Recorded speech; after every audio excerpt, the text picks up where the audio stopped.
बातमी मुंबईतून आहे। मंत्री मंगल प्रभात लोढांकडून वॉर्ड निहाय जनता दरबाराचं आयोजन करण्यात आलंय। मुंबई महापालिका निवडणुकीच्या तोंडावर भाजपने जनता दरबार भरवण्याचं निश्चित केलंय। परळ येथील महापालिकेच्या एफ दक्षिण वॉर्डमधून या दरबाराची सुरुवात होईल।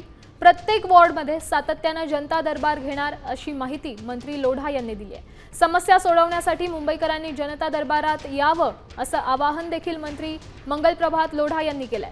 मंत्री लोढा यांचं मुंबईकरांना दरबारात सामील होण्याचं आवाहन आहे। वार्ड ऑफिसर पण आहे आणि सर्व अधिकारी पण आहे। अतिशय चांगला रिस्पॉन्स होता। 300 पेक्षा जास्त लोक आले। 200 पेक्षा जास्त लोकांनी आपण ऑन द स्पॉट न्याय केला।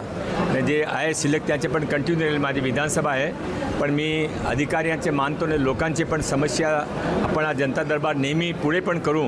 जोपर्यंत हा जनता दरबारची कंप्लेंट झिरो होत नाही तोपर्यंत आपला प्रयास होईल। माननीय देवेंद्र फडणवीसजीने सांगितलं होता की लोकांकडे जावा आणि लोकांची कंप्लेंट ऐका आणि सॉल्युशन करा।